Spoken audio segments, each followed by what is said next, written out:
আসসালামু আলাইকুম সম্মানিত শিক্ষক মণ্ডলী, আশা করি আপনারা ভালো আছেন। জেনিথ এডুটেকের পক্ষ থেকে আপনাদেরকে স্বাগত জানাচ্ছি। এখন আমি আলোচনা করব নৈপুণ্য অ্যাপে লগ ইন হওয়ার জন্য কি করে ইউজার আইডি এবং পাসওয়ার্ড মোবাইলে পাঠানো যায়। অনেক শিক্ষক এখনও ইউজার আইডি এবং পাসওয়ার্ড পাননি। তাদের ইউজার আইডি এবং পাসওয়ার্ড কিভাবে পাঠাতে হবে এবং কিভাবে আপনাদের মোবাইল নম্বরে ইউজার আইডি এবং পাসওয়ার্ডটা পাবেন সে বিষয়টা নিয়ে আলোচনা করব। আশা করি আমার সাথে থাকবেন। আপনারা যারা আমার জেনিথ এডুটেক চ্যানেলটি এখনও সাবস্ক্রাইব করেননি, অবশ্যই সাবস্ক্রাইব করে বেল বাটন অল করে দিয়ে লাইক কমেন্ট শেয়ার করবেন, যাতে পরবর্তীতে আমি কন্টেন্ট দিলে আপনারা পেয়ে যেতে পারেন। তো চলুন মূল আলোচনাতে চলে যাই। এর জন্য আমাদেরকে যে কোনো একটি ব্রাউজার বেছে নিতে হবে। আমি গুগল ক্রোমের সার্চ বক্সে লিখব master.নৈপুণ্য.gov.bt এই ঠিকানা। ওকে, এটা লেখা হয়ে গেছে। এখন আমি ইন্টার বাটন প্রেস করব।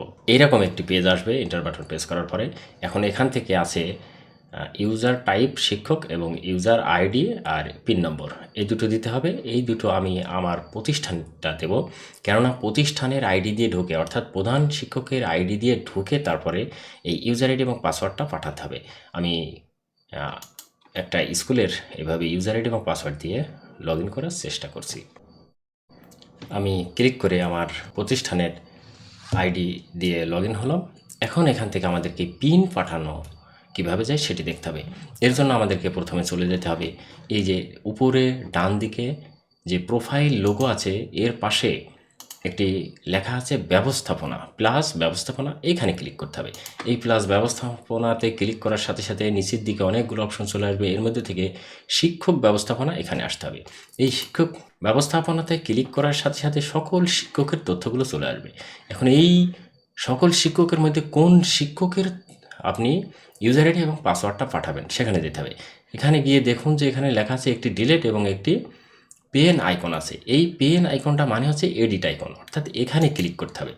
এই জায়গাটায় ক্লিক করলে এই শিক্ষকের এডিট করার তথ্য চলে আসবে। এখান থেকে যেগুলো প্রয়োজন সেগুলো এডিট করে নেবেন। নেওয়া হয়ে গেলে তারপরে কি করবেন, এই যে নিচের দিকে এখানে লেখা আছে SMS পাঠানো থেকে বিরত থাকুন। এই SMS পাঠানো থেকে যদি বিরত থাকা এখানে টিকমার্ক যদি দেওয়া থাকে তাহলে SMS যাবে না, মানে ইউজার আইডি এবং পাসওয়ার্ড যাবে না। আর যদি এখানে এই টিকমার্কটা তুলে দেওয়া হয় তাহলে সেখানে পাসওয়ার্ড যাবে। সো এই জায়গাটায় যাওয়ার পরে এখানে কি করতে হবে, এই টিকমার্কটা তুলে দিতে হবে এবং তুলে দেওয়ার পরে এই যে তথ্য হালনাগাদে ক্লিক করতে হবে।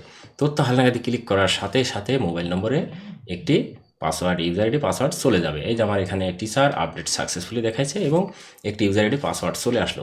এবং সেই ইউজার আইডি পাসওয়ার্ডটা সংরক্ষণে রাখতে হবে। এবং প্লে স্টোরে বর্তমানে নৈপুণ্য অ্যাপটি চলে এসছে। সেই নৈপুণ্য অ্যাপে এই ইউজার আইডি এবং পাসওয়ার্ডটা দিলে লগ ইন হওয়া যাবে। সুতরাং কোনো টেনশনের কারণ নেই। এই ইউজার আইডি পাসওয়ার্ডটা যত্ন সহকারে রাখবেন। যখন নৈপুণ্য অ্যাপটি খুলে দেবে তখন ঠিক ওখানে কাজ করা যাবে। সম্মানিত শিক্ষক মণ্ডলী, আশা করি আমার কথাটি বুঝতে পেরেছেন। ভালো থাকবেন, সুস্থ থাকবেন। আপনাদের মঙ্গল কামনা করে আজকের মতো কন্টেন্ট শেষ করছি। এবং যদি কোনো প্রকার জানার থাকে, কোনো তথ্য নতুন করে আমাকে কমেন্টস করবেন, অবশ্যই আমি সেই কমেন্টসের উত্তর দেবো এবং সেভাবে কন্টেন্ট বানানোর চেষ্টা করব। আরও এখানে শর্টকাট আকারে কিছু বলি, সেটি হচ্ছে এই যে রিপোর্টে কি আছে, শিক্ষকদের কীভাবে অ্যাড করতে হবে এবং আরও বিস্তারিত তথ্য ছাত্রছাত্রী কীভাবে অ্যাড করতে হবে, এই বিস্তারিত বিষয় নিয়ে পরবর্তী কন্টেন্টে আসবো। আল্লাহ হাফেজ।